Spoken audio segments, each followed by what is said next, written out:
Yes, guys, welcome back to a premiere live stream here, the first one that I've ever done. I just started running this live stream in I put the wrong stream key in. So it was a bit of a stuff up early on, but I think everything is fixed now. So if everyone can kind of make their way over to this stream now, we should be able to get it done. Sometimes these things happen when you're streaming alone and you just make a mistake. And so I was running that one over there for like 10 minutes and now I'm back to this one. So the reason that I wanted to do these sort of live streams for the draft, I wanted to kind of be able to share all the information, share all the news with you guys. Just kind of overall so we can kind of touch base and pretty much you guys will be like recording the videos with me. So usually I just do the set and forget sort of record. We've got some people in the chat now, which is good. So I know that it's actually working.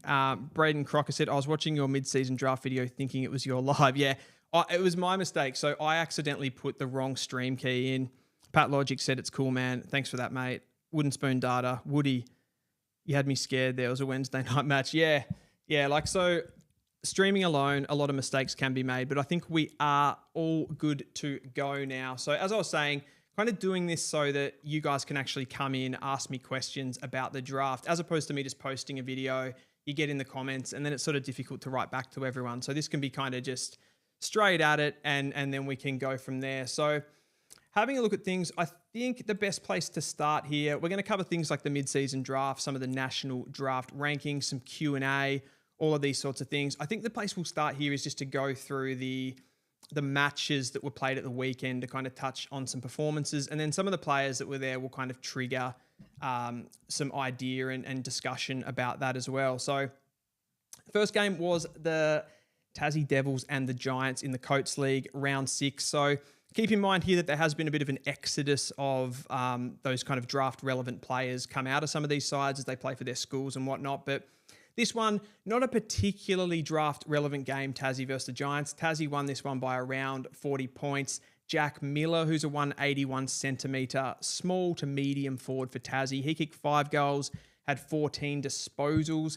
Haven't heard too much or seen too much of him other than what he did in this game, which looked pretty lively, pretty dynamic, but one that isn't right up the top end of that draft board at the moment. Charlie Boville, who is a 193 centimetre bottom age key position forward. He was really good in this one too for 3 goals for Tassie.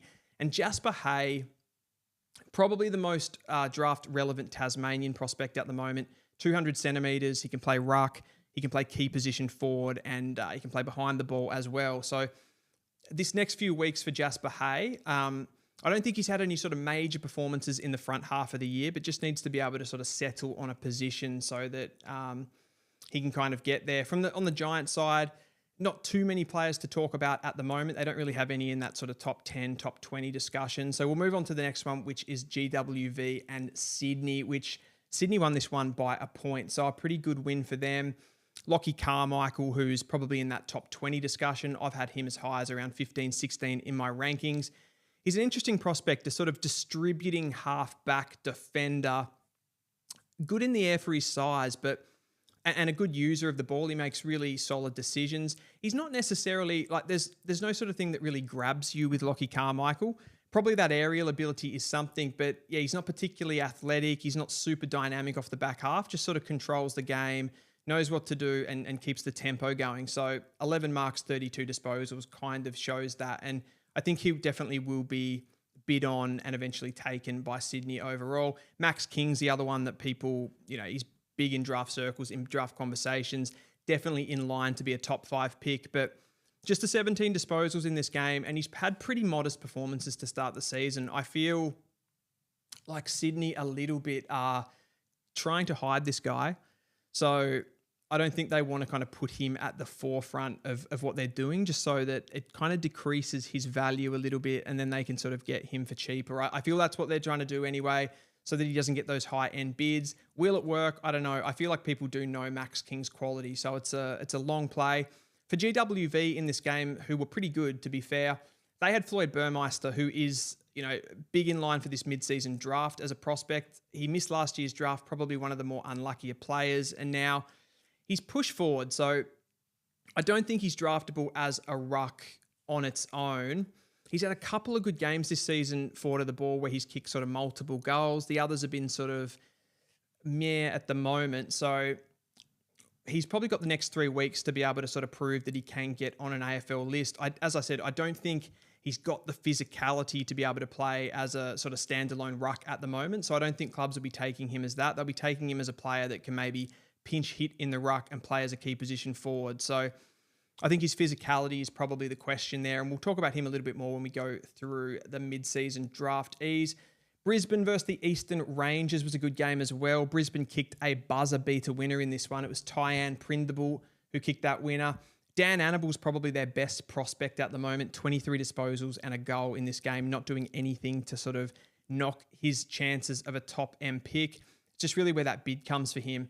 I sort of feel Annabelle as that sort of just general arc to arc sort of midfield, contest to contest type midfielder.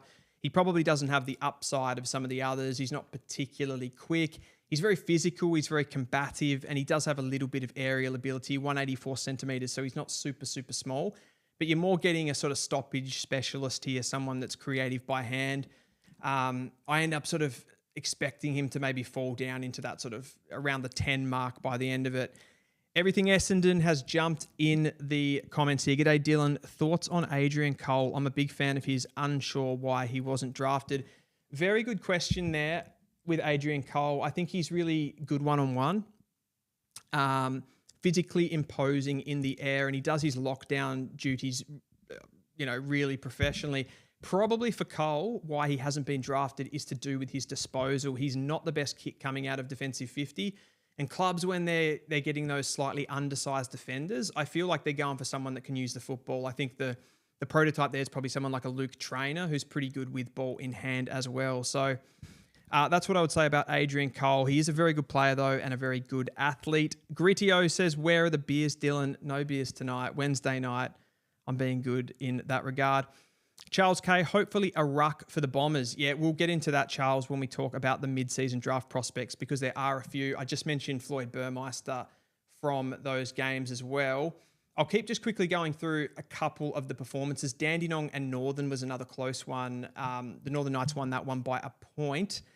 I wanted to talk about Gabriel Stumpf because he missed the draft. He was one of the kind of better key position forwards in that last year's draft. He had a really good draft combine, ran a 2.85 second 20-meter sprint, which was absolutely incredible. So he did some amazing things. He was good in this game. So he played behind the ball as a key position defender where he intercepted pretty well for the Knights. And he went forward in the last quarter and kicked 2 goals, which ultimately won the Knights the match. So this performance would be putting his name up the front when it comes to those early mid-season draft pick. So he's an interesting one. 196 centimeter key position forward. Jack, how does Louis Kellaway rank in the draft? I have got those questions written down, which I'm going to go through. I noticed somebody asked that on Instagram. Kellaway for me at the moment, definitely outside the top 20. I don't want to say too much on those South Australian guys because a lot of them I haven't seen as much as the Victorian guys. At the moment, I think he'd be outside the 20, outside the 30, maybe somewhere between 40, 50, that range, but I definitely need to do more homework there. Everything Essendon, Stumpf, Burmeister, and Cole are my favourite of the mid-season draftees. That is interesting. Stumpf was definitely up there last year. Floyd, definitely in contention. It's just really whether you see him, and I'd actually be interested to know, everything Essendon, do you see Floyd Burmeister as a key position tall, or do you just see him as a ruck at the top level? So I think that's kind of the question. I feel like he's not physical, like he's not strong enough, not physical enough to be able to play that number 1 ruck role. With what we're seeing, I've discussed it in a few different videos with the combativeness to play that role at the moment. Players like Meek, like Sherry, these types. Another comment there from Charles K. I want Stumpf at the Bombers. He's a really good throw at the stumps. Yeah, I see what you did there. That one was actually pretty good. Gridio says, who are the rucks going in the mid-season draft? I could just get to the mid-season draft. Everyone seems pretty keen to talk about that, and then we can go through those games a little bit later. So I've actually got a slide here, so bear with me. Hang on. I've just got to fix this up. Can you guys see the graphic there? Just let me know in the chat if you can see that graphic. Somebody give me the thumbs up and let me know. Can you see this graphic here that says compromise? Yes. Pat Logic says yes. Tick, tick, tick. Okay, so Here are my top mid-season draft prospects. The first one there is Sam Toner. I think he is the most highly talented in this crop. He's 184 centimeters. He's a hybrid forward, a marking and ground level forward. I feel like he's the closest to someone that we've seen like a Sam Durham as far as talent. He was high up on boards in last year's draft. He's got an interesting story. So he was playing like Outer Eastern Footy League the last couple of years. They brought him into the Dandenong Stingrays program. So his birth year is 05. So he's actually 2 years removed from the draft, but he's doing some really good things. Like he was in the Young Gun series recently, really crafty as a forward, and just that athletic profile of being like a hybrid in between. He's probably similar to someone like I suppose you could say someone like a Jamie Elliott, but he's bigger than that. So more going towards like a taller hybrid rather than a smaller hybrid, if that makes any sense. But I really like Sam Toner. Riley Mason is out of the Collingwood VFL program, currently playing as a key position forward, 196 centimeters. Another one of these sort of higher talent picks, I think, coming out of the VFL. He's not necessarily going to be a plug and play dominant key position forward, but he's sort of rangy. He can get up the ground. He's got really good athleticism just to run, jump at the football. So again, Toner and Mason, I think, are those two players where you're not necessarily getting someone to come in. You're probably getting a pick more like I said, like someone like a Sam Durham, where it's a high upside pick that you can kind of play for 2-3 years and then they hit their sort of straps a while. JMO says, Riley Mason, when and where? I assume you're talking about where he's going to go. That's tricky. If we bring in the teams into it with Mason and Toner, I feel like West Coast have dibs on the number one pick at the moment. I'm not sure if they actually have a genuine list spot open. I think Dom Sheed, they might be able to put onto the long-term injury list, which will open up a spot. I feel like what West Coast really need, and talk to me about this in the comments, I feel like what West Coast really need is a genuine sort of ruck to come in. They're running sort of Bailey Williams and Flynn. Not sure if that's working too well for them. There's a lot of project rucks in this mid-season draft, but there's not necessarily like ready-made rucks. And do you want to take a ready-made ruck and waste a list spot on somebody that isn't necessarily as talented? I think that's going to be the question there. Pat Logic says Stumpf not in the top 10. Not at the moment for me, but watching that game at the weekend definitely put him back into the sort of conversation for me. And I think the athleticism is there. I'd like to see a little bit more of him behind the ball, given that I've only really seen him as a key position forward. The sort of knock on him last year was he has this amazing athletic profile, but you don't necessarily get to see it in the flesh. Charles K, come good in the second half of the year. Assume you're talking there about West Coast. Everything Essendon. Papal is very promising. I don't know how to pronounce that. Is it Papal? Papal? Gus Papal we're talking about here. I think he's absolutely awesome. So heading back to my list there, he is at number 4. He's like this modern day running, tall, 193 centimeter defender, a hybrid defender, a tall hybrid, one of those guys that can play on talls, can play on smalls, has a little bit of the sort of Josh Weddles about him as far as his overall athletic profile and just what he can do with ball in hand. I was really impressed with his game at the weekend. I think he had around 30 touches, 8 marks, something like that. And he likes to intercept the football, but I think you see the best of him when he sort of tears out of the back line. He's running down the wing. He's got those big, long strides. He's super impressive. And we skipped over one there, which is Tom McCarthy from the Richmond VFL side. He's been doing some really good stuff and being able to do it at VFL level, which is different to some of these guys. Like Toner hasn't played that much VFL footy. Mason has, McCarthy has, Papal hasn't, playing with the Calder Cannons. So Tom McCarthy, I think, is probably a bit more plug and play. I think he's around 23 years of age. He's, again, a hybridy sort of running defender, someone that for the Richmond VFL side, he just kind of sits off the back of the stoppage and just helps them with their ball movement. Pretty good as an interceptor, reads the play well, and he has good speed to be able to get you up the ground. So he's definitely going to be in that sort of top, I'd imagine in that top 5 to 10 in this mid-season draft, given his quality. Just having a look at the comments here. So Rogue Riot says, Pies are looking to potentially open up a second pick as well, with Harvey Harrison having a setback with his ACL recovery. I didn't actually know that, Rogue Riot, so that is interesting to know. It'll be interesting too whether they're looking at a player like Riley Mason, given he is in their VFL program. I think potentially Mason could go a little bit higher to one of these other clubs like a West Coast, like a North Melbourne, like a Richmond as well. Braden Crocker says thoughts on Zach Walker. Zach Walker, I watched him in that Young Guns series, and I think he also played in the trial games for Vic Metro and Vic Country. I really like his intercepting. I like him running out of the back line. I think he's a bit of a poor kick, though. He looks like a bit of a, what I said about Adrian Cole just before, a little bit of a press trigger with ball in hand. And when I compare him to some of those other guys like Tom McCarthy and Gus Papal, I think I'd have them a little bit higher just because of their ball use at the moment. PayPal like the Pope, Charles K. PayPal, that's how you pronounce it. PayPal. That's a question mark. Okay, you're not telling me that. Interesting. What are the age of these guys? I'll go through that. So Sam Toner, 2 years removed from the draft, so he's around 20 years of age. This is an estimate here. I know they're about that age.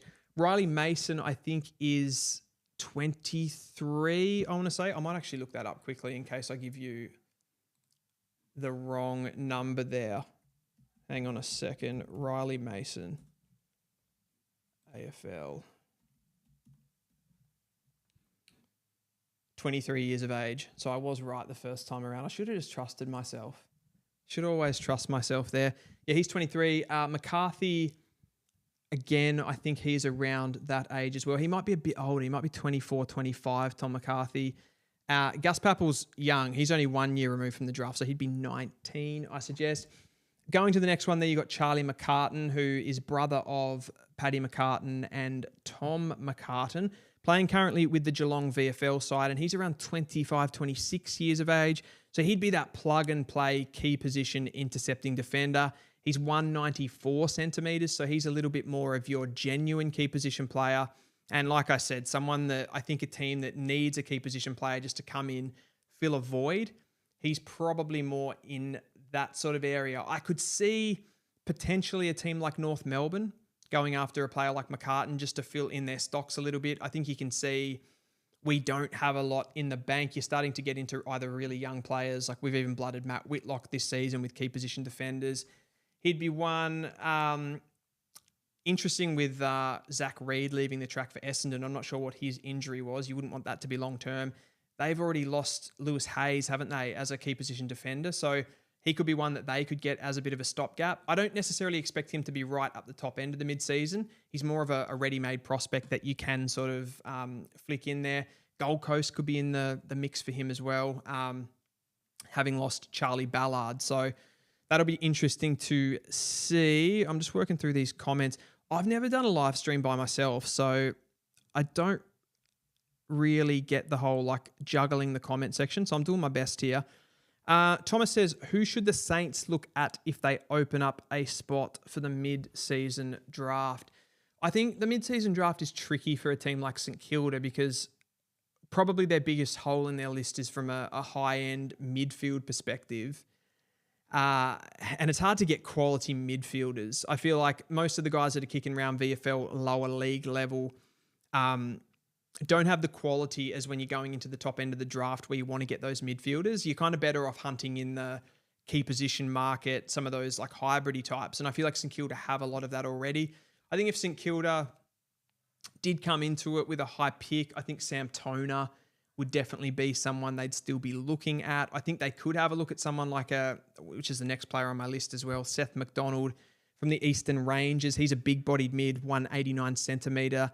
Again, hybridy type, like pushing 190 centimetres. So he goes forward, hits the scoreboard regularly. I mentioned him in the review there of the Eastern Rangers and Brisbane game. So he's a real weapon, kind of forward of the ball, creates a mismatch, can even go behind the ball a little bit, uses the footy well, and he's just a good contested ball winner. And I think, you know, you're starting to get guys in there like Boxall, like Garcia. He'd probably be maybe he's a little bit too similar to a Boxall type. He's that sort of bigger body, but he does have a little bit of nip and a little bit of speed. So he's definitely one that they could look at. Have you looked into Noah Uze? I definitely have looked into Noah Uze. I watched him a lot last year. He was playing with the Oakley Chargers as a sort of defensive midfielder at that point. That's kind of what he is. I feel like he's He's a good runner. He's a nice size. Like he's like 190 centimeters, can take a mark.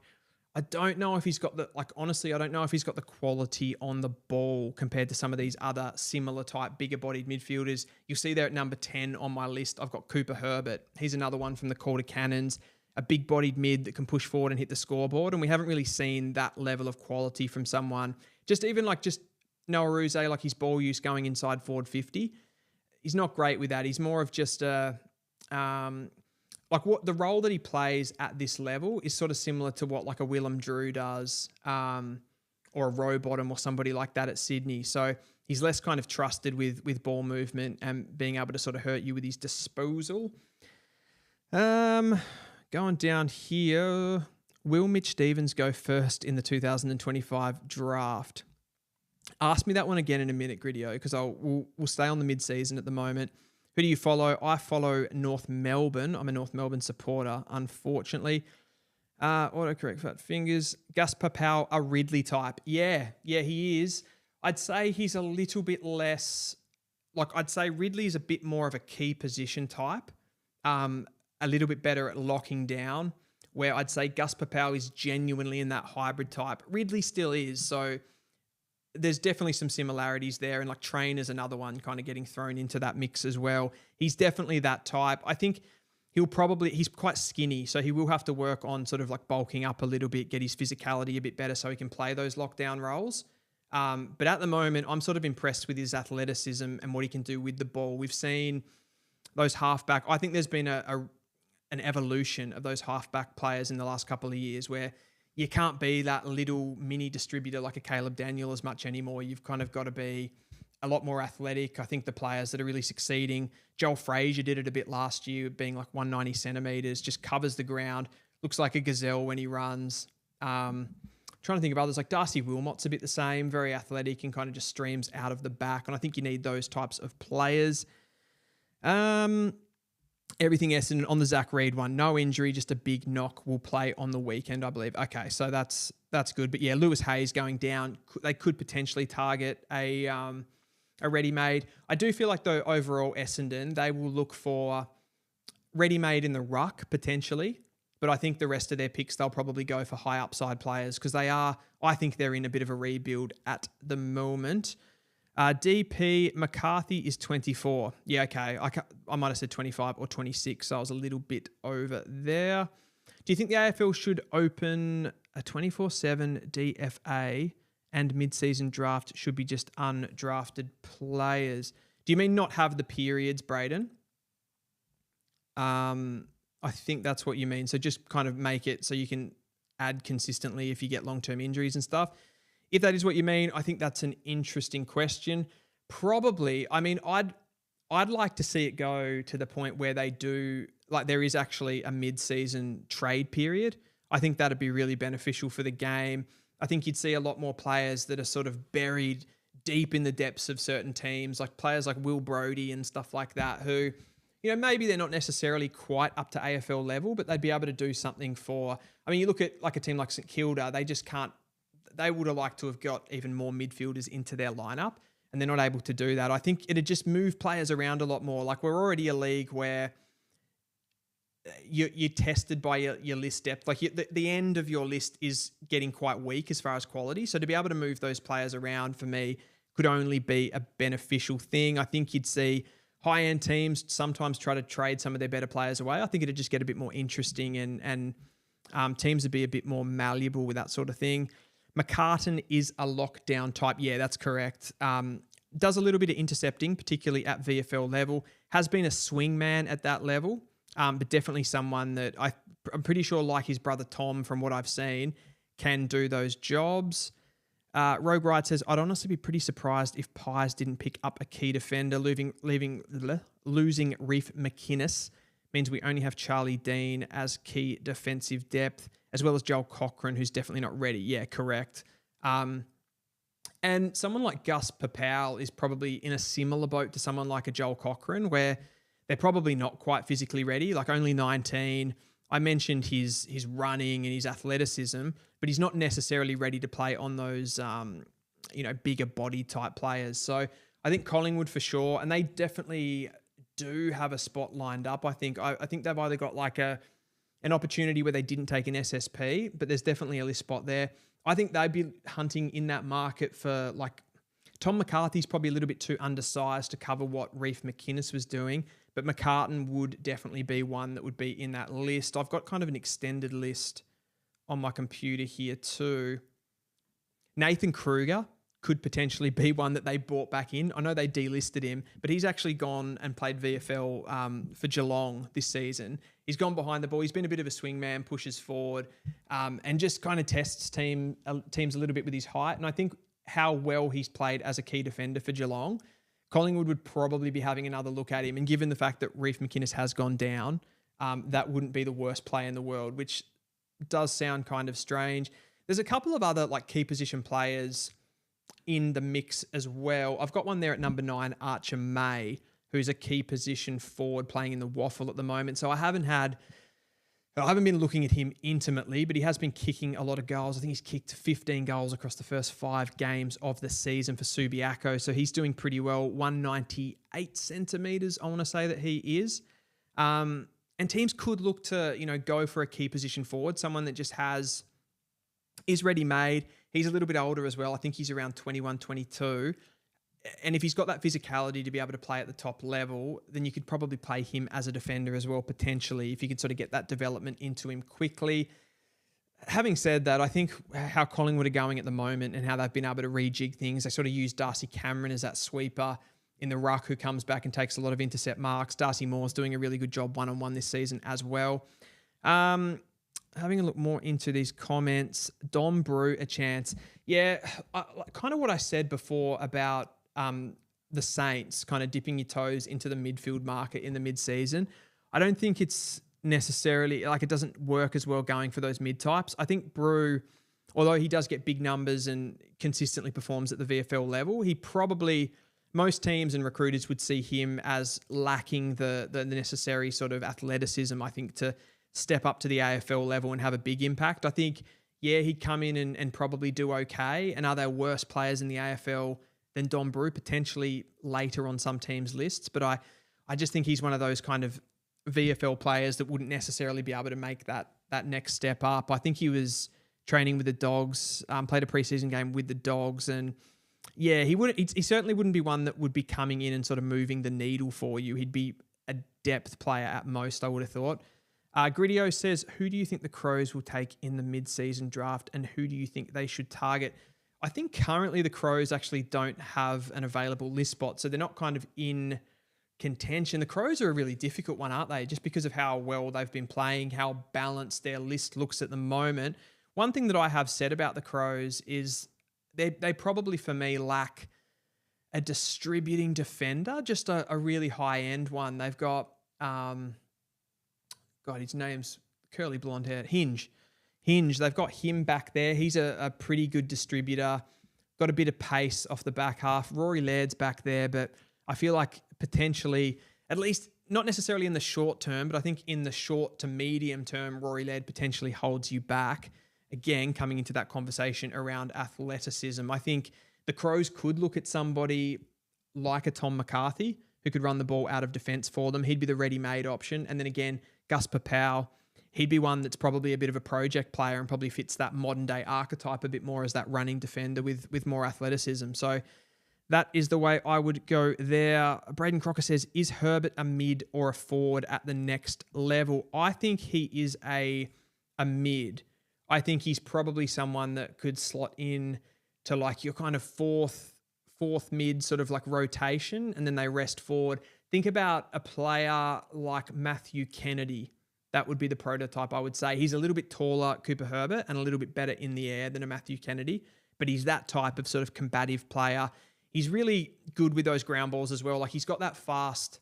One thing I noticed in the Young Gun series watching him play, he's got that really fast kind of like snatch movement to take the ball out of stoppage and then release with his hands, which I really like with those big-bodied mids. Bit of Tom Green about him in a way. He's probably not as combative and as physical, and he definitely doesn't have the volume of a Tom Green type. So Matthew Kennedy's probably the closest player that I can kind of think of there. Andrew Griffiths says, who do Tigers target in the mid-season draft? An interesting one. You would think You would think that the Tigers are purely looking for high upside players. I think they're going to have a look at Sam Toner. Um, I'm trying to think about players that they actually need.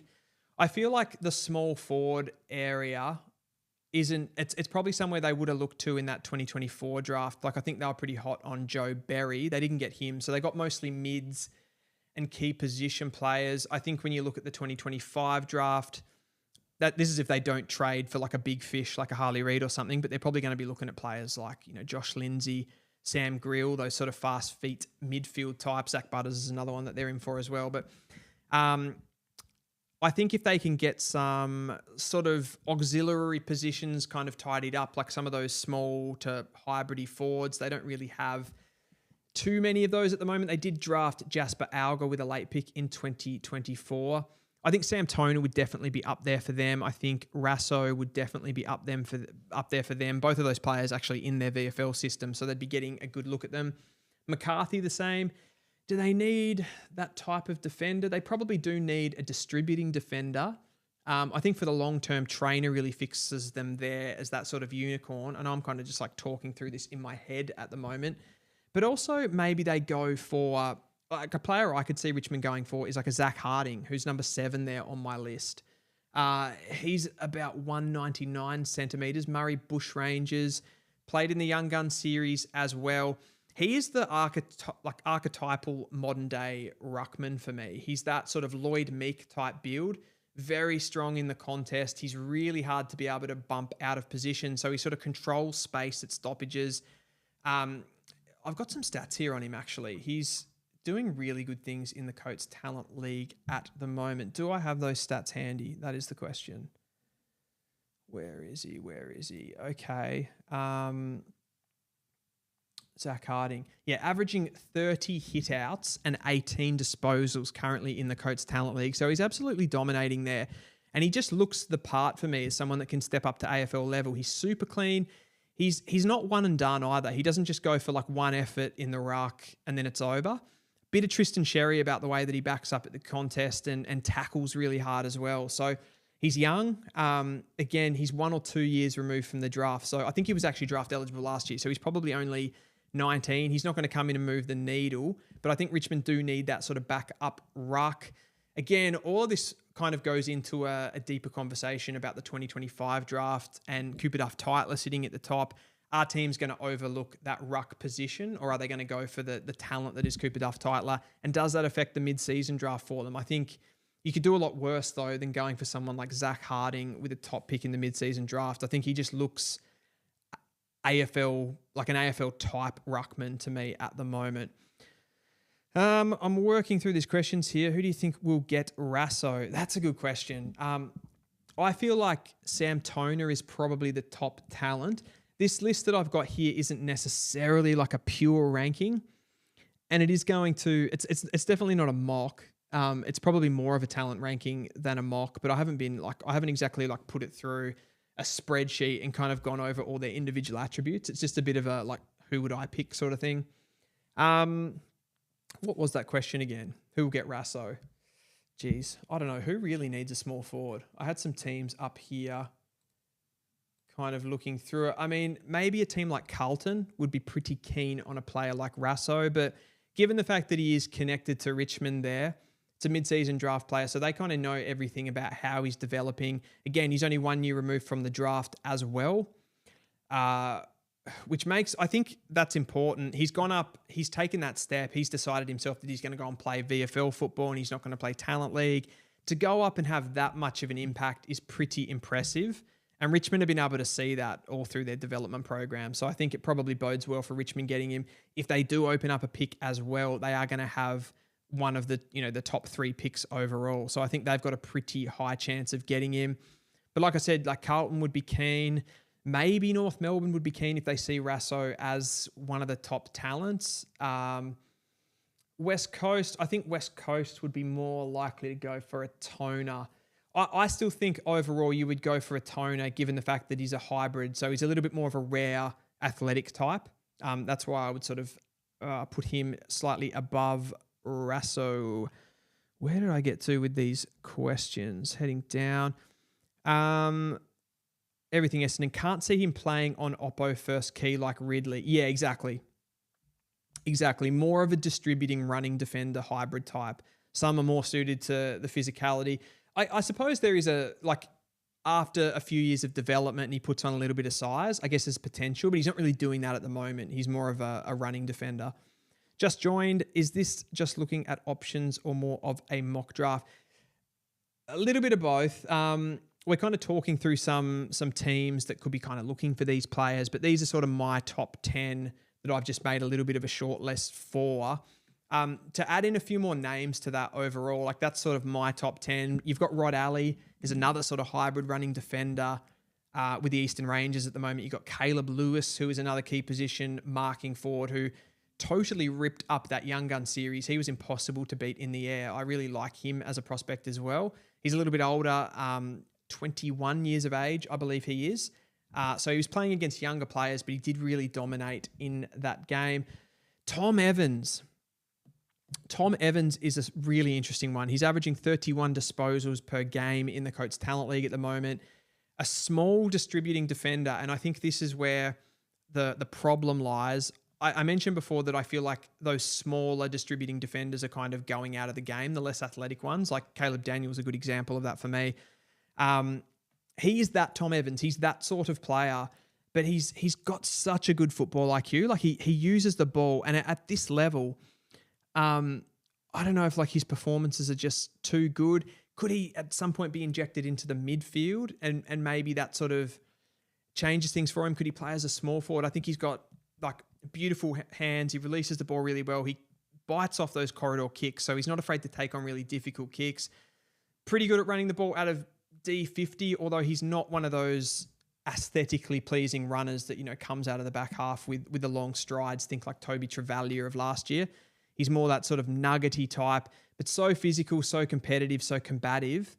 He's one of those guys that you just love as a player, but I'm not 100% sure if there's sort of room for him at AFL level, which is really interesting. Jet Hyata is an athletic winger, 185 centimetres, Sandringham Dragons, and also Richmond VFL. Yeah, he's Richmond VFL. He has a lot of AFL upside. It's probably his disposal that lets him down a little bit. Can kick the football well. I think it's decision-making at times that let him down. I haven't got him in that top group, but I think he's definitely AFL attributed. And then Rasso is another one that's sort of in that next group for me as well. Do I think Josh Brown will be picked up? I don't know too much about Josh Brown, to be honest. I think he's VFL, right? It's not my strong point, the VFL stuff. I'm more of an under 18 footy Coates League. I've seen a few of these guys play. So he's with Collingwood as well. I don't know enough about him. You hit me up with that one and give me some more information on Josh Brown, but I have heard his name been mentioned, but that's about all for me. Eagles fan, we'd be looking at best talent or best key position defender where our depth is the weakest. So yeah, same for West Coast really. I think you're potentially looking at a ruck as well on top of that. I think there's a world where you get somebody like a Zach Harding. Do you go for a ready-made, someone like a Coleman from Port Melbourne? And there's also Crosley, which we'll probably touch on with Essendon at some point as well, given the fact that they're running Goldstein at the moment. They've got a really interesting one there. Like, do you go for Crosley, who's that sort of ready-made ruck but doesn't offer you a lot of upside? You're in a rebuilding phase. Or do you go for someone like a Zach Harding? Do you go for someone like a Floyd Burmeister, even if you kind of value him and you think that he can be that sort of ruck forward for you as well? I think the problem with a mid-season trade period that inhibits its introduction is the salary floor is too high. It should be lower. When you say salary floor, you're kind of thinking of moving players and the salary cap not being able to fit those players in, I assume, which definitely could be an issue there. These guys that are coming in the mid-season, like they're on much lower base salaries. Like it's barely, at that point, like you're barely a professional athlete really coming in on your first contract in the mid-season. So that's a really interesting point. What will Tigers do? No spots available. Pick 3. Prestia told to retire. It's an interesting point there. I think, yeah, there's definitely things that they can do to kind of open up spots. I think the Prestia one is probably the most likely lever, isn't it? Just hasn't been able to get his body right. He's pretty much been injury prone forever, Prestia, and he's not really going to be able to. You've already got Taranto, you've already got Hopper in that midfield, so he's not necessarily going to be able to help this next crop of midfielders anyway. I think you're kind of starting that with a bit of a reborn anyway. So he's probably the one. Can't really help you for the now, so you get one of these players in. And again, I think for Richmond, the smartest thing to do, as much as you want to probably get somebody in that can get you a few more wins, in a way, you just want to go for the highest upside player. For me, it's for Richmond, it's probably, like I said, Rux or it's Sam Toner are probably the main two options. Inside Trading said a few clubs looking at May. Yeah, correct. Yeah, he seems to be pretty buzzy at the moment as that key position forward. It's got a lot of vibes of like Jasper Scaife last year, who went really high to Hawthorn, who had a bad start to the season. They took him pretty high and just kicking a lot of goals. Just that sort of old style, good contested marking forward. And I think Caleb Lewis is probably in that same mould as well. How many players will Essendon pick up with so many long-term key position player injuries?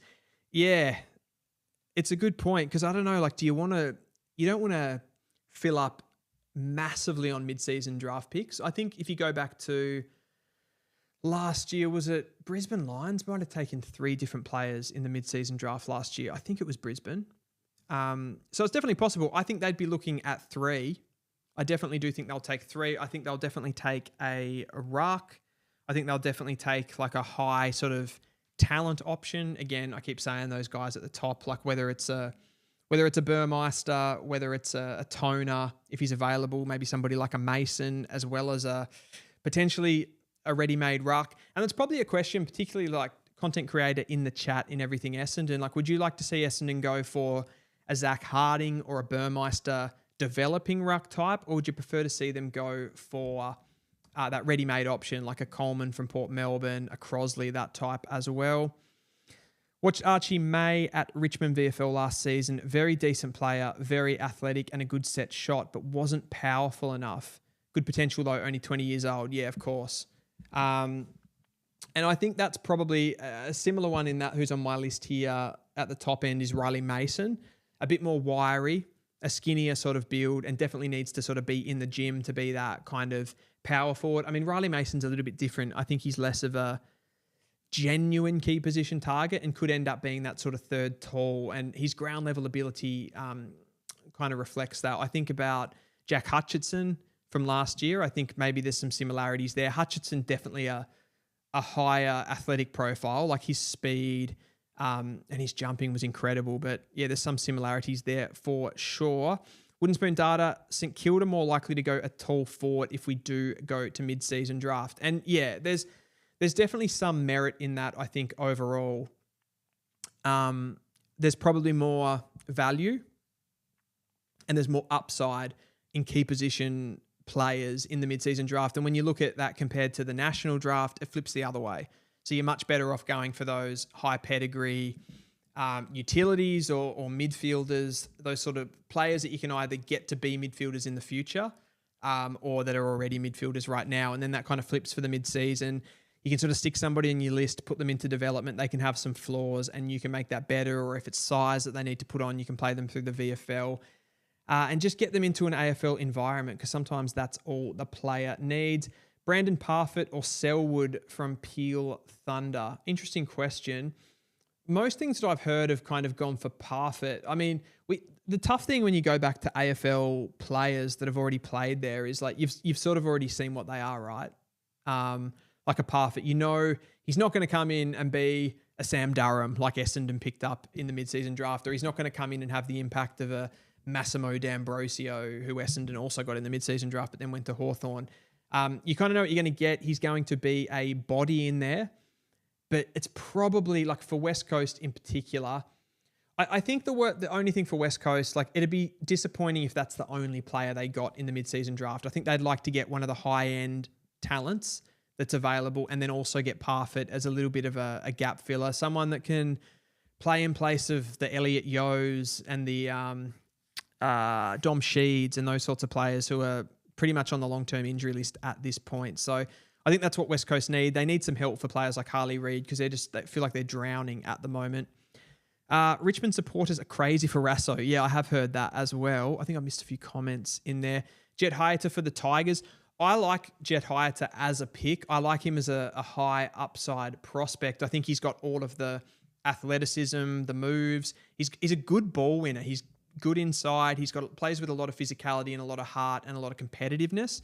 I think the only thing with Jet is just the decision-making with ball in hand. I think that's holding him back from being probably, potentially like a Sam Davidson level player at AFL. He has all of the athleticism there to be able to do it. We talked about, who was I talking about before? Tom Evans for the Bendigo Pioneers. Like, he's the opposite of that. He's so smart with the ball, and that's sometimes how it goes. The players that are a little bit more athletic don't develop those decision-making skills because they've been able to use that to their advantage, whereas the smaller players, less athletic players, are the other way, and they have to use their smarts to be able to sort of win it over. So if you can get somebody like Marcus Bontempelli is absolute gold, right? He's the one that's athletically gifted. He's enormous. He can play midfield. He's so smart. He's got a high IQ, all of those sorts of things. So that's ultimately what you're looking for. You want them to have athleticism, but have enough AFL ready skills that they can sort of hit the ground running and come into the environment and succeed.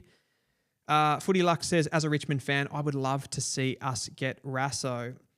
I think it'd be great for him, particularly having been in the VFL program. So it'd be a way easier transition for him to go to a team like Richmond. But yeah, I think there will be some other teams sniffing around. You look, there's a bit of a haves and have-nots in the AFL at the moment with small forwards. You got certain teams like the Hawks and the Giants who are running quite a number of small forwards. They've got a lot of depth in that area. Look at the Giants, like they get an injury to a Brent Daniels and they're able to sort of fill that in with a Harvey Thomas or Phoenix Gothard or whoever's the next man up. Teams are going to want to have that. And Rasso, yeah, he's small at 171 centimetres, but he's like, when those transition plays come in and the ball gets over the back, he's going to beat most players back to goal, and he's so agile, so nimble. And that's the thing that he's shown this season in the VFL, that against bigger bodies, he's able to hit the scoreboard when it counts, essentially, which has been really impressive about him. So Richmond fans are definitely right to be keen on him. I feel Eagers will go for a defender or a mid who can win a lot. Yeah. So we talked about Parfitt. That would be the ready-made option just to give some support to these younger players. The options there, like at the top of my list there for the mids, it's Seth McDonald and Cooper Herbert. The problem is with both of those as options, they're bigger bodied midfielders. I feel like what West Coast need are more those like loose ball dominant mids. Like they need a Zach Butters ideally, and you're not going to find a Zach Butters in the mid-season draft, unfortunately. I mean, it's hard to find a Zach Butters in the national draft, but that was why I was a bit critical of them last year trading away that pick 3, because they had like a Jagger Smith would have been absolutely perfect for West Coast. But yeah, don't get me started on that too much. But at the end of the year, there's potential that they're going to get that extra pick for Oscar Allen. Is that going to be in the top 2, top 3 sort of picks? If it is, they're going to be the best placed team to be able to get players like Sam Grill, Josh Lindsay, and they are the high pedigree midfielders that they need. Who would Essendon target?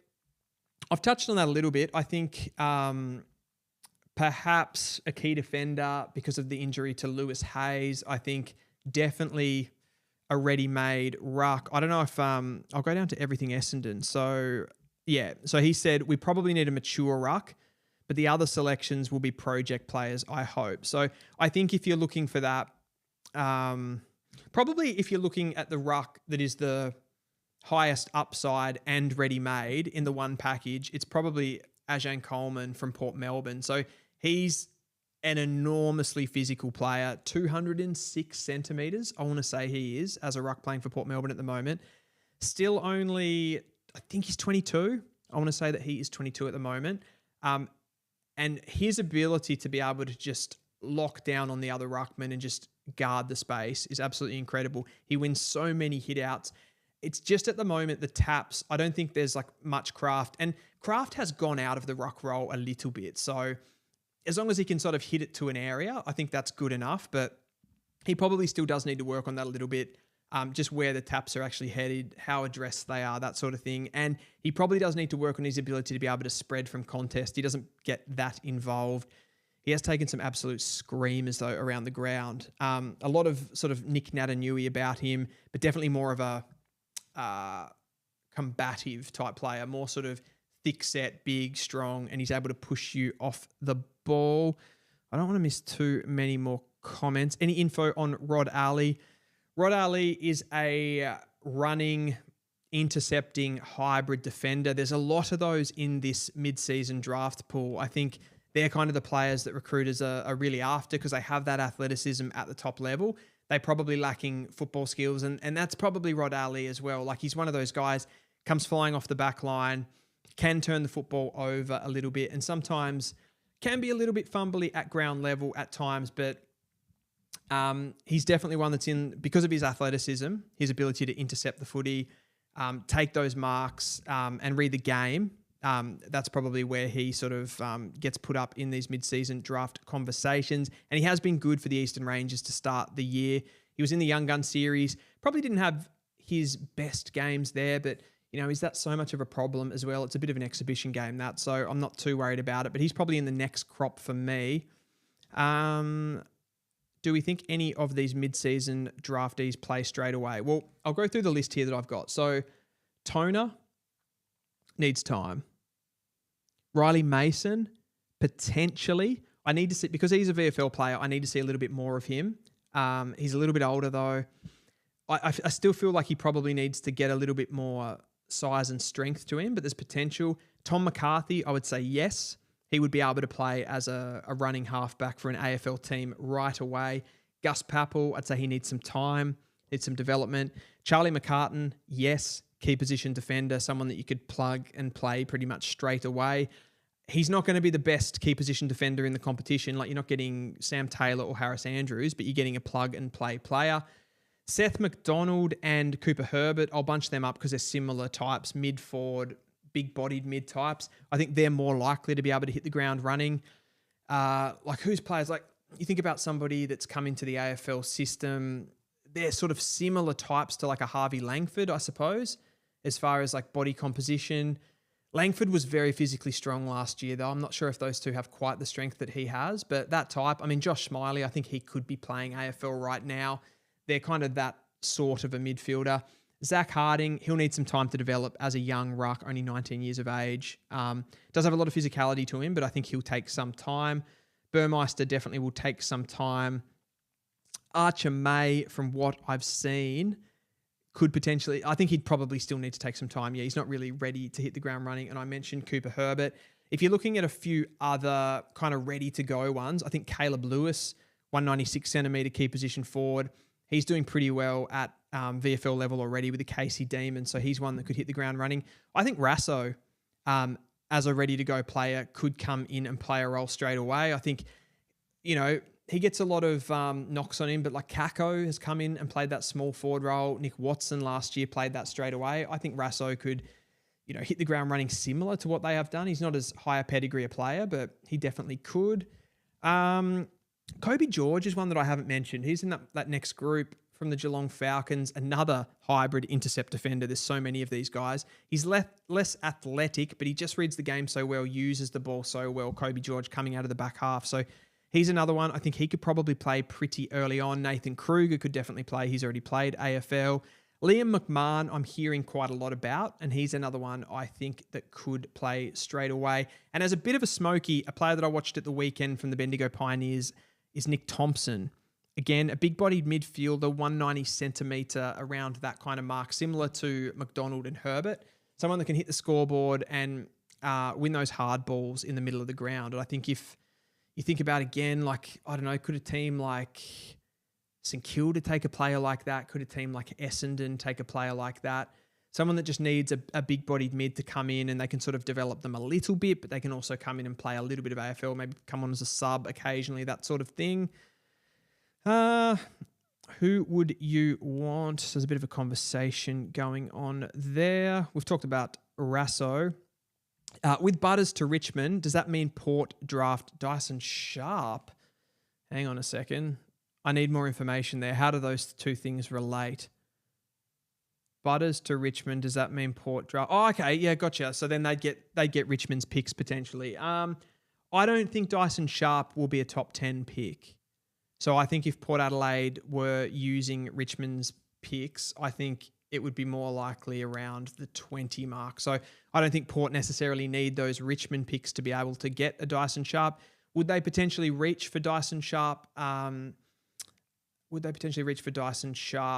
Because it's an Adelaide team? It has happened in the past a little bit. I think that would be a bit too much of a reach for me. So I'm going to say no, that's not going to happen. Is it better for clubs to target 19-year-olds or ready-made players? It all depends on how the clubs view the talent. And that's sort of what I've done a little bit with this list here.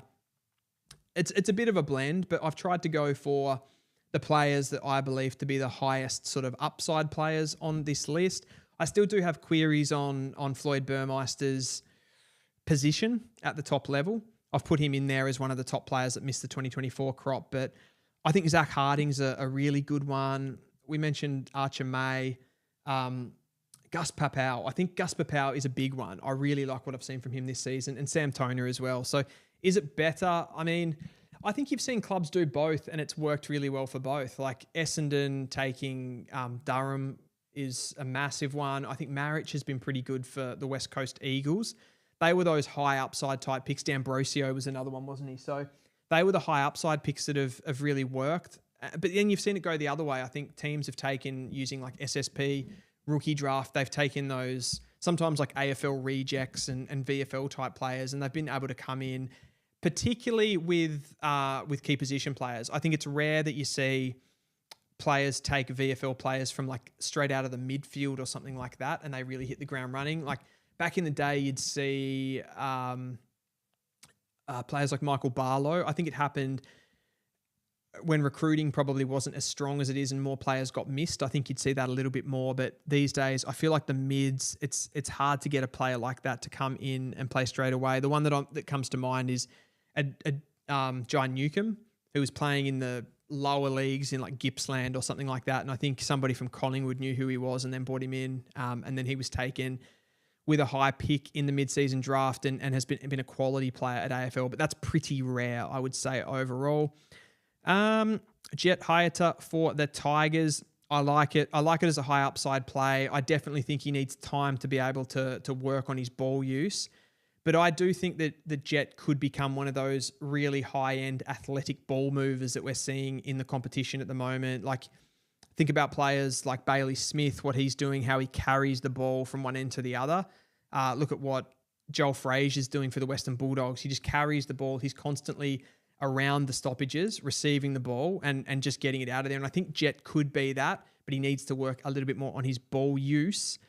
DP says, our list is very close to being complete. Richmond just needs some halfbacks and outside midfielders and a project ruckman, but we currently have 4 ruckmen on the list. Yeah, you do actually. You do have a lot of ruckmen sitting there. There's like Mate Kalina, these types who probably don't really look AFL ready or AFL standard. So whether that's something, I think that really comes down to if they can bring the players in Richmond in the mid-season draft and then they probably make some list changes at the end of the year.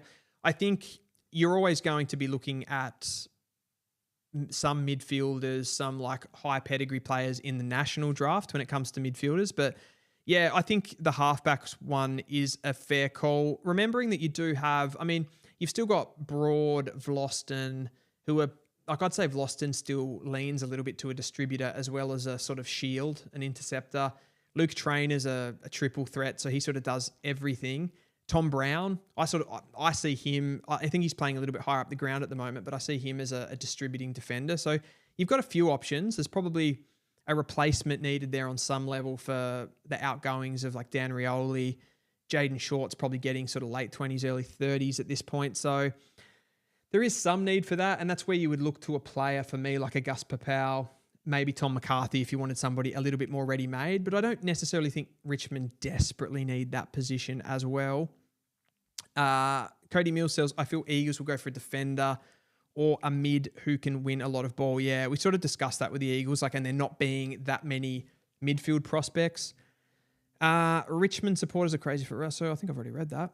Who would Essendon target? We've talked about that quite a bit, so you can go back and have a look at that if you want. A question about this year's national draft.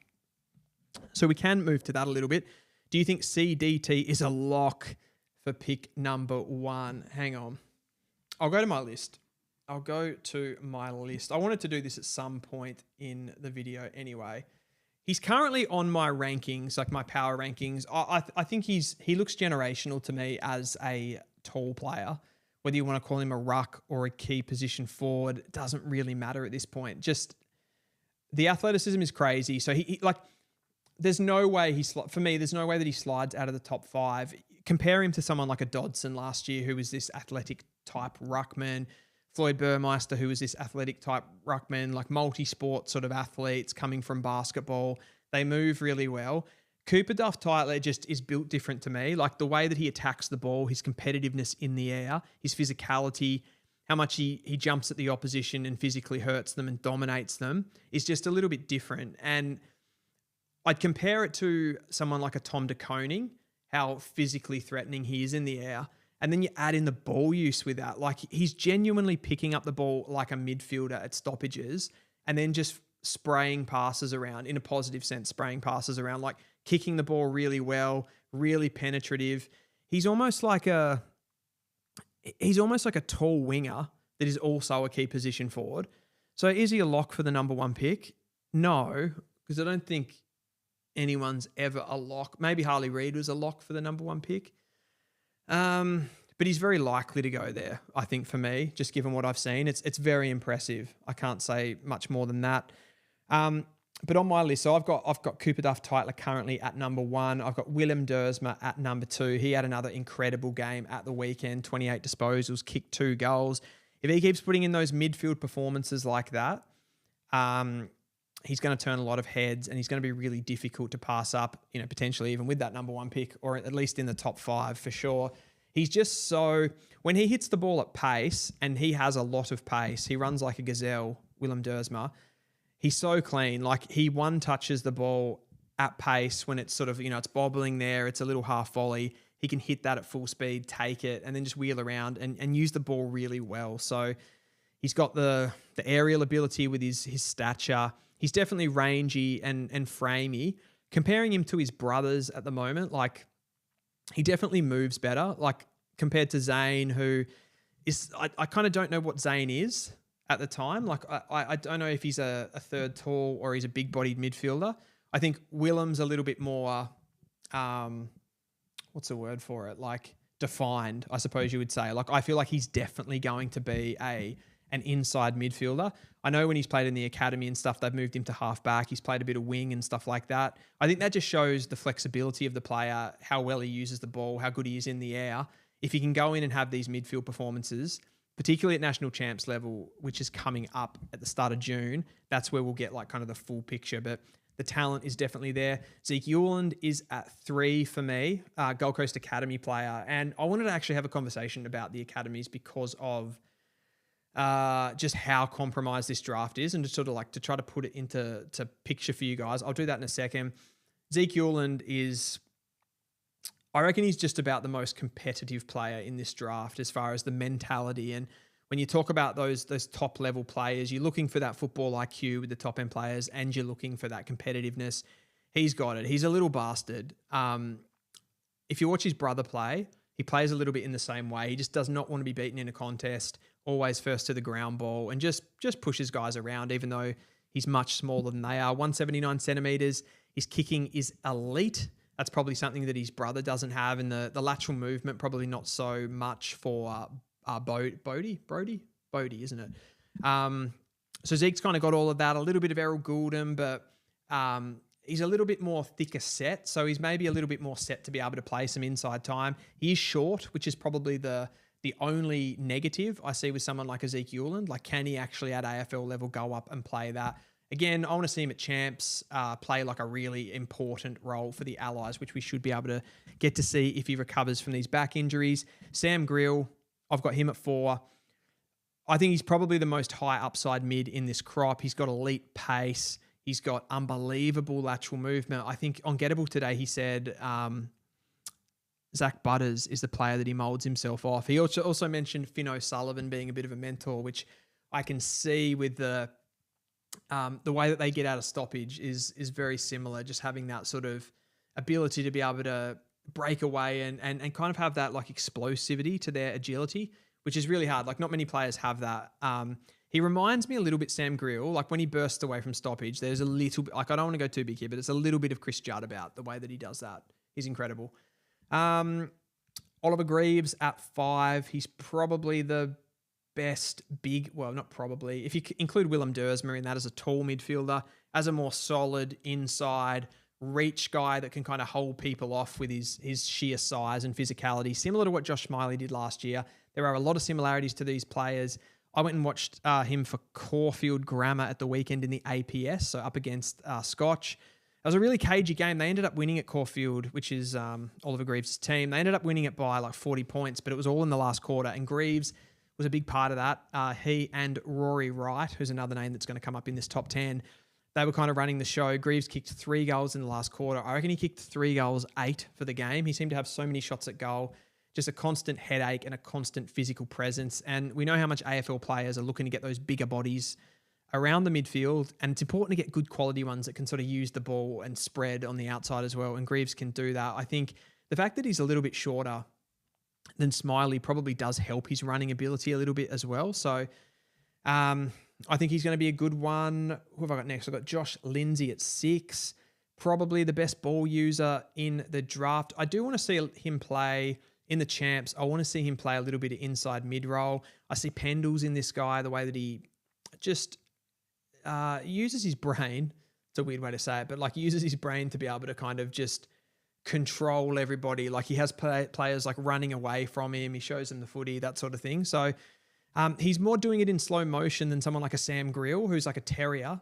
A lot of composure in his game, but we've mostly seen that from halfback. So I kind of want to see a bit of inside mid. Josh Lindsay to put him any higher.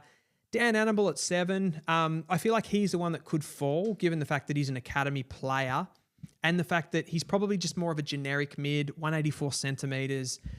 You kind of want a little bit more upside, I think, with your top 10 picks. Now, Brisbane are going to match like whatever is bid on him. He'll probably be bid somewhere here in the top 10.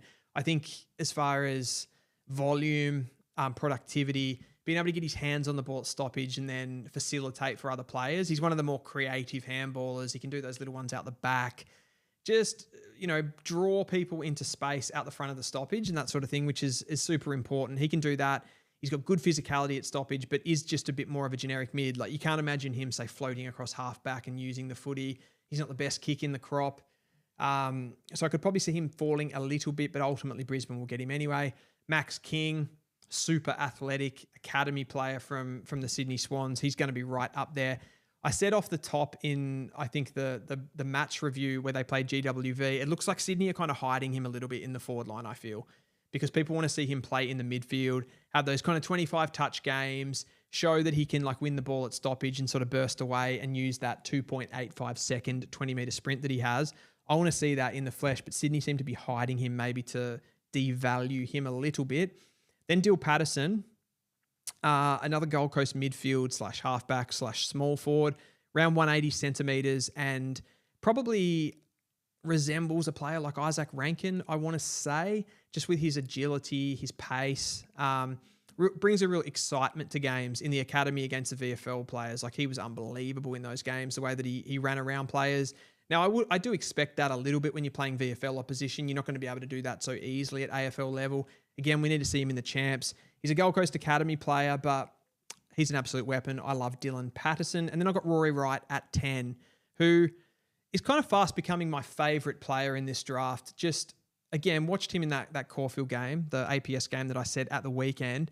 He just is a man built for the moment. Like, if you just watch the game, if you go through, you look at his productivity, you look at his disposals, all of those sorts of things, you're not necessarily, it's not jumping off the page. Like, he's a mid-20s guy, usually kicks a goal. He wants the ball at the really crucial times in the game. When there's a big stoppage to be won, he's there. Doesn't necessarily always get the handball out that you need, doesn't always break free or anything like that, but he wants the ball in his hands in those big moments. And I think there's something to that. He's got serious aerial ability, 184 centimeter midfielder, and he's got a serious left peg on him. Like he can distribute from the half back line, which he did at times for Caulfield. So he went behind the ball and sort of set play up a little bit. And I think that's having those little weapons. He's not super athletic outside of that. No pace. He covers the ground well enough. Like I think his endurance base is good enough to get from contest to contest, but I'm absolutely loving him. I could see him going a little bit higher than this as well. So that is the top 10. And as you can see, there are quite a lot of compromise picks in that. So I want to bring up this slide if you guys can all see that. I know I've probably missed a lot of the comment section right now. I'll jump back into that in a second, but this is comparing 2024 and 2025 with the amount of compromisation. Is compromisation a word? Can I make a noun out of that? Well, it's compromised anyway. So 2024, you probably had 4 key players that were compromising the draft, really. You had others, like you had the Camporeales, you had Logan Smith from the Giants, you had Malachi Champion from West Coast, these types of players, but they probably didn't really affect things too much, like they're coming back later in the draft. So Ashcroft at pick, in the top 10, Leo Lombard was in the top 10, Isaac Kako just outside the top 10, and Sam Marshall back between 25 and 30. So really 4 players that were affecting that top end of the draft where like the highest density of talent was. In 2025, I think I've got 12 on this list here. So Zeke Euland, Max King, Dan Annable, Dylan Patterson, Noah Chamberlain, Bo Adensel, Adam Swede, Toby Wan, Jack Ison, Thomas McGuan, and Wes Wally. How many is that? 1, 2, 3, 4, 5, 6, 7, 8, 9, 10, 11. 11 names that I've got there. And there's actually more than that. There's Kobe Evans, West Coast NGA as well. There's a few others that I haven't even put on there.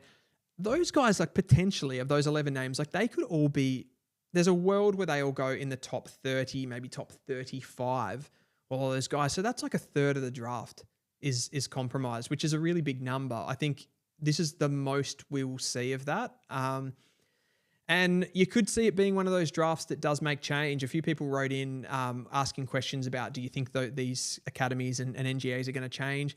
I don't think the Northern academies are going to be changing anytime soon. I can see there being changes made to the NGAs. They've just made some rule changes there. It is pretty interesting. I'll try to get back into the comment section now and sort of catch up with where I was. Everything Essendon, I'm off, Dylan. Lovely work as always. Thanks for that, mate. And great to hear from you. I'll go sort of back to front here with the comments. Evans has a back injury likely to now slide and should be a great pickup for the Eagles. Just let me know if you're talking about Kobe Evans. I think you are talking about him. He's been really good. He's been really good to start the season. There's been some big performances in the waffle. I know sometimes people think that I'm neglecting some of those other states, which can be true because you don't get to I don't get to see these guys in the flesh, but it's also difficult. Like there definitely is a competitiveness in the under 18 league there. Like you've got guys like Sam Swadling at the moment racking up like 40 touches a game, which is incredible work from him. I'm keen to see those guys and really pay a lot of attention to those guys in the national championships. I think that's going to be enormous for them. You think about the guys that got drafted out of WA last year, Bo Allen, Cody Angove, like right up the top end. They did it in the national champs. Like they were the big ones there. Luke Urquhart was another one who had a really good champs as well. So we need to see that, but definitely some big performers. And I did want to have a look at a few kind of like new name guys here, and I'll bring that up in the slide. Here I've got, coming for the top 10, I've put it, have I? No, coming for the top. So these guys aren't necessarily like top 10 or top 20 guys, but they're players that have caught my attention either being in like the APS system. They haven't really been spoken about too much in sort of top 10, top 20 conversations. And I just kind of wanted to go through these guys. I'll do this and then I'll get through like the rest of the questions. Some of the ones that people ask me on Instagram as well, I'll answer those. And then we'll probably wrap it up because we've been going for nearly an hour, I think, here. But these are the ones coming for the top. Eastern Rangers, Xavier Taylor, a 191 centimetre defender. Now, there will be conversations around, is Taylor big enough at 191 centimetres to be a key position defender? I'm not too worried about it. He's really, really competitive one-on-one. He's able to shut down those bigger key position forwards at the moment. And just, the amount of hybrids kicking around in the AFL at the moment, like look at players like Nate Caddy, Logan Morris, these types of like undersized key position forwards. There's so many of them. So he's going to be fine to be playing on those guys, whether it's a third tall, a second tall, those types. He's got enough athleticism to be able to jump with them, to run with them. So then it's all about what he can do from an offensive point of view. His shielding is absolutely incredible. He's one of the best intercept mark players in the Coates Talent League, and then he distributes the ball really well. But first and foremost, and the fundamental to his game is how much he wants to beat you. And I absolutely love that about Xavier Taylor. So I can see him firming for at least the top 20 in this draft. Hamish Bird from the Calder Cannons. He's a big-bodied mid, 187 centimeters. Now, when I say big body, like not necessarily like Oliver Greaves, big body, but he's tall. He's got a lot of pace, and he's got a sense for the goals, which I really like. He's played a bit of halfback. I like those players that start from a halfback position. They learn how to use the ball really well in space, and then they seem to be able to like bring that forward, like into the forward half of the ground. They can sort of use their agility, and this guy has a lot of athleticism, Hamish Bird. He can sort of use that higher up the field, and that's what he's been doing for Calder Cannons. He sort of like transitioned into that midfield, and he just looks good. He's got a lot of pace, and there's not too many big-bodied midfielders that have that sort of pace and power to be able to sort of break through. So I really like him. Max, I'm going to annihilate the pronunciation here, but Max Kondagiannis, 190 centimeter hybrid defender. Watched him for Carey last week, not the weekend gone, the weekend before. Played as he's the captain of Carey up against Xavier. They had a big win there. Held off by about a goal it was in the end, but he was absolutely brilliant in this game. Used his aerial prowess. Again, look, one of those players that looks like a gazelle, just like striding off the halfback, has those big long legs, takes ground, takes meters, and he can intercept the ball. So being an aerial threat and being a ball mover, super important for the modern game, and he does that. Mitch Marsh is a player that came onto the radar for me really today on that Gettable episode. Cal Toomey flagged him as a hybrid forward that's playing in the SANFL at the moment and could potentially be a top 20 pick. So he kicked 3 goals, I think it was at the weekend, and looks a real athletic hybrid type. And I think, again, if he can sort of push into the midfield, I think that's really important to be able to use his athleticism there as well. Jet Ellick from the Geelong Falcons has really impressed me. 203 centimetre key forward, someone that's played a bit of ruck, a bit of forward, just takes the ball at its highest point. And again, you talk about key position forwards, you want aerial competitiveness, and he absolutely has that. Jack Ison, medium type forward, 190 centimetre. He is a Carlton NGA, so not every club is going to be able to get him, but he was playing in the Scotch versus Caulfield game for Scotch. He was incredible in that game, took a number of big marks, and is really competitive at ground level too for someone that size. So that's pretty important. And Toby Cinema, played in the trial matches, Vic Country, Vic Metro, plays for the Dandenong Stingrays. I just like this guy's skills, not necessarily that he's a AFL ready size or anything like that. He's pretty slender, pretty skinny, but looks to be a class above with the way that he uses the football by hand, by foot, just sets up teammates. He's a high score involvement type player, gets involved in the front half of the ground and hits those targets inside forward 50. So one that I am big on. I'll head back to the chat now, just to be able to get some of these questions. Mitch Marsh is the cricketer. Yeah, that was kind of joked about as well on Gettable. So sharing a name there. I think his dad might have played a bit of AFL. I think I heard that. Constable, Parfitt and Clark doing good things for Perth. Yeah, like for sure. Definitely those guys would be able to come in and play like a ready-made role. You've got players kicking around the VFL as well, like Riley Bonner's having a good season. You do have to be cautious though, that players that are racking up big numbers in the VFL, I say this about Dom Brew a little bit too, like, yes, he's racking up big numbers in the VFL, but isn't necessarily able to, when you're recruiting, as far as like from a recruiter's point of view, they might be able to come in and play a little bit of a stopgap role, but they're not going to come into the AFL level and dominate. There's going to be an athletic deficit there that they're going to have to overcome. And it's not for everyone. Talk is Eagles may chase Dersma, who has a link to the Eagles. I'll let you work that, what the link is. Yeah, I assume you're talking there about Harley Reid, who dates Dersma's sister, potentially getting Dersma over then to create a better environment for Harley. Yeah, I don't know. Like, I don't really like sort of straying into these areas. Is it a possibility? Clubs have done that before. They've tried to bring over players, recruit players to make the situation a little bit more comfortable. You've got both of the Warners at Sydney, for example. But yeah, I'm not 100% sure if bringing Harley Reid's girlfriend's younger brother is necessarily like something that's going to make Harley Reid. I think ultimately Harley Reid's going to have to, like, he's going to want to stay at West Coast a little bit more than that anyway. So I don't think they will or will not recruit Willem Dersma based on that fact. He'd want to be the guy that you want. For me, for West Coast, I would actually say Willem Dersma. If he's this generational talent, I suppose anybody would want Willem Dersma, but he isn't necessarily, particularly if Harley Reid stays. There's a lot of those like 190 centimetre types that don't necessarily accumulate a heap of the football. I would have thought West Coast would have been after a bit more of a low centre of gravity midfielder, somebody definitely has fast feet and has that speed at stoppage and can get out, but somebody that finds the footy with ease. Like I said, Jagger Smith would have been absolutely perfect last year. I think Sam Grill would be the one that West Coast would be most likely after. Also Cooper Duff-Tytler. I think any team is going to be crazy not to have a look at Cooper Duff-Tytler as well. Rodriguez, I see him as a little bit further back in the crop at the moment. And again, national championships will have a bit to say about this, but I don't necessarily think that the Western Australian team should be just targeting a player because they are from Western Australia. I think they'll do that with their NGAs and stuff like that. But if there's a Victorian player if you've got a top 3 pick and there's a Victorian player there, I think you still got to take that pick. You can't be letting talent go that easily to your rivals. I'm going up here a bit. Thoughts on Kai Fincher and what is his range? Good question. St Kilda NGA. I want to say, I'm just going to reel off a number here. Doesn't have a lot to it. I'm currently in the situation of building a list on an Excel spreadsheet where I've got different attributes that are all rated, and I can start to rate players against each other.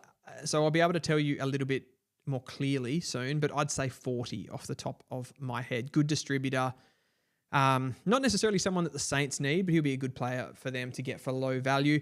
Missing Elashkar and Lewis Kellaway as well in the national draft. Yeah, they're not, I wouldn't have said they're in the top 10. Like I'd have Elashkar somewhere around 30 to 40, maybe 25 to 40, something like that. And Kellaway being in South Australia, I've seen less of him, so I don't want to go too heavily on him.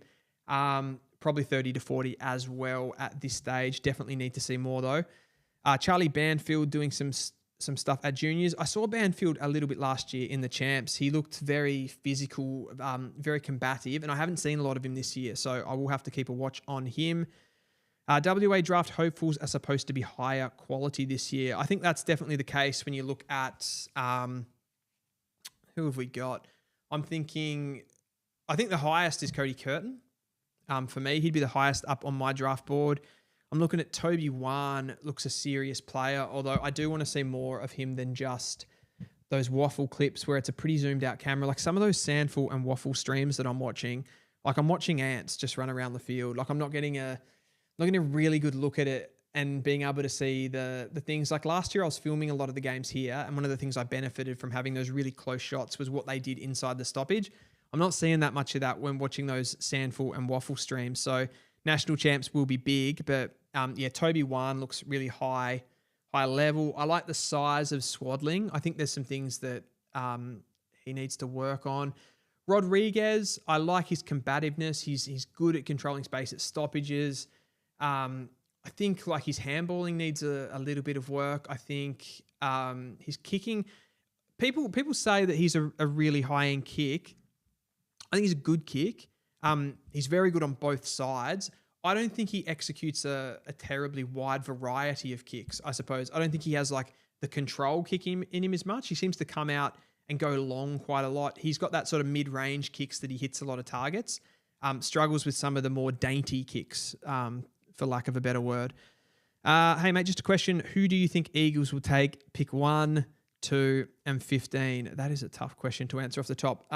Okay, perfect world for West Coast, 1, 2, and 15. So this is assuming that they would get the Oscar Allen compensation or some sort of compensation for Harley Reid via the trade. I'll say Cooper Duff-Tytler, generational ruck or forward, whatever you want to call him. That'd be Oscar Allen going out. So it'd be somewhat of a replacement there for Oscar Allen. That would be an upgrade. 2, Sam Grill into your midfield. Inject a smaller body, but somebody with fast feet, pace, line breaking ability. Someone that can play straight away as well. I think Sam Grill will be able to do that. And then at 15, could you go key position maybe? Maybe Cody Curtin. Cody Curtin at 15. He might be a little bit higher than that, but I think that's definitely one. I think that'd be the type of player, that sort of key defender that you could get in there. Xavier Taylor, who someone else has put in the chat here as well for something else, like he'd be another one I reckon would be really good at West Coast as well and potentially comes into that range. DP says Xavier Taylor reminds me of Jack Buckley, Charlie Ballard, Scrimshaw, I think that is, Josh Battle, and Jack Henry archetype. Yeah, 100%. 100%. I agree with that. Claremont has a good ruck, but only 199 centimetres. I think East Freo has a 203 centimetre guy. That's good. Forget his name. Thinking that's potentially for Essendon, perhaps, with them needing a ready-made ruck, maybe for West Coast as well. Hey, mate, just a quick question. I already read that one. Cricketer. Parfitt and Clark doing good things for Perth. We read that one as well. Jevon Philippou, I reckon the Saints will go him over Wright. Yeah, I did that mock draft and I had the Saints taking Rory Wright. Definitely. Jevon Philippou, he's had an arm break recently, so we haven't been able to see any more form from him. He's definitely one that just projects really highly because of his athletic ability. I've been really impressed with his ball use, his ability to be able to like come out of stoppage. He can hit right and left. Like he's completely ambidextrous. Like his kicking is unbelievable on both sides of the body. And like I said about Fred Rodriguez, he's got that ambidextrous nature, but probably can't pull off the variety of kicks.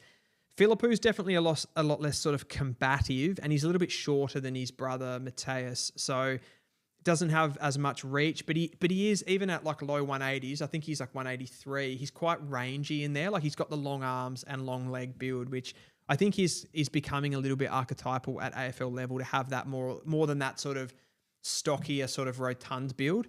But I think, again, champs will be big for Jevon Philippou, just when you can sort of see him up against those other top-level mids that he'll be going up against. Will North take another slow mid? Yeah, probably, Greg. Probably will. Kobe Curtin would have to be attractive for North, who lack key defenders and forwards. For Eagles, they don't need a key forward at all. They have too many. Yeah, if Oscar Allen leaves, though, I suppose, like you got Archer Reed down there. I'm trying to think of guys on the back end of the list. You got Jack Williams, right? Bailey Williams. Yeah, there are a lot. Are they good enough, though? That's probably the question there with West Coast. I remember sort of talking about this with West Coast fans with the small forwards too. It was like, you've got a lot. Do you have enough? It's hard to know if West Coast's forwards are good enough until they fix the midfield. I think that's probably the question that we need answered. We need some good quality mids in there. We need them to be able to win a midfield battle, and that's when you'll kind of be able to see how the quality of those forwards, I think. Toby One, Kenobi, that is a good nickname. Archer May, linked to North, thoughts? Yeah, I like it. Like, we definitely need key position players. The only thing is, again, like dipping into the mid-season draft, like I don't mind it in isolation. I'd like us to go after some quality tools and hybrids in the national as well, just because you're a little bit more, the quality's obviously there. You've got a little bit more bankable quality, and North have in their recruiting in the last few years have been really scared for like, again, like I don't know how else to describe that, but they've been really scared and hesitant to go after those like top level key position players, which I find frustrating. I'd sort of rather them go for, like a Curtin, like somebody said there, a big key position player. My concern with CDT is the same with all rucks. He's a bigger body playing against kids. He won't get away with a lot of what he's doing now in the AFL system. I think some truth to that, but you have to remember he's playing against, as far as like the physicality element, I was most impressed with his physicality when he was playing against the Coburg VFL side. So I think his physicality is definitely there. He plays with a mongrel to him. The height, I don't agree with, because it's not as if running around in the Coates League, he's significantly bigger than the other talls. Like, that's going to be a relevant crossover. The talent league's a really strong league, and the athleticism in the talent league is really high. I would judge him more in that league against the kids that are like for like athletically than I would say in the VFL, where the way that, like, just watch the academy guys play against the VFL guys, how they cover the ground. It's incredible how much better athletes they are than the VFL players. So I think it's actually better to watch Cooper Duff-Tytler play against players his own age, and particularly rucks and players like that, his own age, that can still potentially have like a physical dominance over him. Like, he's just 200 centimeters. So there's still some bigger players in the Coates League than him. I wouldn't hold that against him too much. I think that can happen with really big, strong players. I think that'll be a watch on a player like the Dandenong Stingrays, Tarion Armu. He's probably one that fits that a little bit. Like, how is that going to cross over? And we need to kind of see him up against some bigger bodies and what he does at national champs and stuff like that. Dyson Sharp's probably a little bit like that as well, where there's a big physicality gulf between him and the next player. He's very, very strong. So that will be interesting. What else we got? Kirby Curtin. Yeah, we already read that one. Eagles already have Bailey Williams, Jack Williams, Archer Reed, Waterman, and Shanahan as key forwards. Eagles don't need more tall forwards. Yeah, I probably agree with you. I think they probably need some genuine key defenders, maybe some hybrid marking defenders to come in to fulfill the role of like a McGovern, who's going to probably be going out of the side soon. I think mostly they do need midfielders, but I think you're probably going to be looking at those key position players in the mid-season draft. And the question is, I guess, on a lot of those guys, it's like, are they actually quality enough? Like, you have the tools there, but are they quality would probably be the question. Archer May should go to Essendon, so they have 2 Archies and 2 Archers. Love it. Braden says, will the Suns take all the academy kids or one slip? Oh, yeah, you asked that in the Instagram as well. So will they take them all? I think they probably will. I think they'll find a way to be able to get the points to be able to take the 3 big ones, which is Yuland, Patterson, and Adensel. Someone asked if there's one that would slip through to another club. I would say it would be Adensel. And that comes down to that sort of, that whole sort of conversation, more of a philosophical conversation about the types of players that you pick. I think Adensel's probably just more of your run-of-the-mill 180-centimetre midfielder. He's a good player, like a very good footballer, but one that you could probably leave and be okay with leaving compared to Patterson and Yuland, who have really high-end attributes. Sorry, Dylan, I don't know if you answered the question, but who do you think Eagles select 1, 2, 15? Yeah, I did answer it actually. I think I said Cooper Duff-Tytler, Sam Grill, and Cody Curtin. Remember, Cody Curtin can play as a key defender as well as a key forward. So he's not just, I think he could be that sort of Jacob Wiedering-esque key position defender as well. Michael Selwood is getting a lot of talk and plays at Peel Thunder. I need to see more of him actually, watch some more of that waffle, like the men's league stuff, the state league stuff, just to be able to get a bit of a view on that. And I'll definitely be bringing a video out a little bit closer to the mid-season draft when we get a better idea of the AFL clubs, like who they're going to be targeting, like what their actual list spots are available. I think that'll be kind of more valuable to be able to tell that. I'll just go through a couple of the questions before we finish. I don't think there's anything else major that we missed going through all of this stuff. We did mid-season. It's all pretty much there. So someone asked in the Instagram questions, Harley Reid versus 2 first-round picks, Tigers or Bombers. So that'll be the Tigers or the Bombers gaining Harley Reid, giving away 2 picks. Is it worth it? Christ. I don't think if you're Richmond, I don't think you'd want to give away your 2, what are likely to be probably pick, say there's compensation, like worst case scenario, it's probably pick 4 and 5, like absolute worst case scenario. Is Harley Reid worth pick 4 and 5? He is a seriously good player and he's a rare type player to be able to find. He's that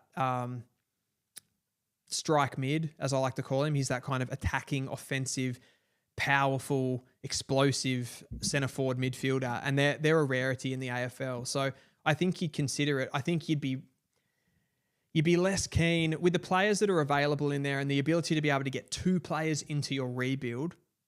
As much as Richmond went pretty hard in the draft last year, they went pretty high on sort of speculative type players. I would say there was a lot of high upside players. I think they did awesome because I think all of the players they picked are incredible. But they already got Sam Lawler, who's that type. He's that sort of Harley Reid-esque type. There's not many of those types of players. They got Josh Smiley, who's another big-bodied mid. I think they're going to have to start bringing in these kind of quicker midfielders, the ones that have pace, they have sort of movement around the stoppage, they can play some different positions, they can play wide areas and stuff like that. I think they'll have to do that. I wouldn't. I'd be more happy to go with taking the 2 selections that you have that are probably going to be more like picks 2 and 3 overall. Now, Essendon's picks are going to be a little bit back further from that, aren't they? Particularly, I mean, they're pushing for the top 8 at the moment. I don't think they'll finish in the top 8. I think they're developing. Melbourne are going to be down there too. So what are they? They're probably going to have pick, I don't know, 5 and 7 maybe would be a rough estimate. Essendon, I think it's different with Essendon because they've been crying out for that player for so long. Like they've wanted that big-bodied enforcer midfielder for so long. Again, though, like if you thought that you could get in the 2025 crop, if you thought you could get Josh Lindsay and Oliver Greaves, like let's just say there's a world where that happens, you've got a high-quality, big-bodied mid in Oliver Greaves who uses the ball well. He's not as good as Harley Reid. He doesn't have the power, the speed, probably the goal-kicking ability of Harley Reid overall. But then you get Josh Lindsay as well. And like to give that second player away when you're in a rebuild, I think that's a big conversation. I'm not answering the question very well, though. Would I do it? I think you'd entertain, like with Essendon, you'd entertain Harley Reid just because he's such a generational, rare, unique type player. Charlie Banfield range, I touched on that. What kind of player is Indy Cotton? He was another one that was spoken about on Gettable today. So he's a 195 centimetre sort of project athletic type player. I haven't seen him, like honest answer, I haven't seen him play anything other than basketball. So I really need to see him play a game of AFL. I'm not sure where he's going to be fronting up, but is an option as a Cat B rookie apparently. So I think he potentially has like American heritage. Don't quote me on that. I don't know too much about that. I have to look into it more. How pivotal is Richmond drafting 2 players versus trading their picks? Kind of answered that with a Harley Reid one. I would, given the success of the Richmond recruiting model of recent years, I think definitely as you go down the track, you could look to start recruiting some of those key position players from other clubs and players that aren't getting games. But I do think Richmond need to start bringing in some high quality midfielders. And I think the best place to do that is with the draft. So I would target the draft if I was them. And particularly, they're going to have those 2 top-end picks, and this draft is really strong at the top end. Louis Kellaway, we touched that. I said somewhere between 30 and 40, that range. Need to see more of him as he's in the SANFL. Which 2 players are Richmond most in need of? Again, fast-footed midfielders. I think Sam Grill, Josh Lindsay would be 2 perfect players. I think Cooper Duff-Tytler would be a perfect player. Not necessarily that they need right away, but definitely would fit the bill of someone that could in the long term replace a Nank. Like I think Richmond have done well because they've already drafted their backup ruck. They've already drafted Tom Sims. So if Cooper Duff-Tytler could be your number 1 ruck and he could sort of do that, like be a sort of TDK, I think that'd work really well. And you have those positions right at the beginning of the rebuild. You'd have that already locked away and have a huge advantage over other teams. Stardom of the top 10. I've kind of touched on that in other videos, but yeah, like I think this draft is pretty strong right at the top end. I think it's going to drop away maybe outside that top 20, but it is always building. Like new players are putting their names forward all the time. You're getting some of these performances out of Western Australia. Again, I think when you talk like super drafts and depth of drafts and all those sorts of things, I think you need a little bit more time. You need to be looking around that national champs to be able to like fully tell that, but definitely strong at the top end.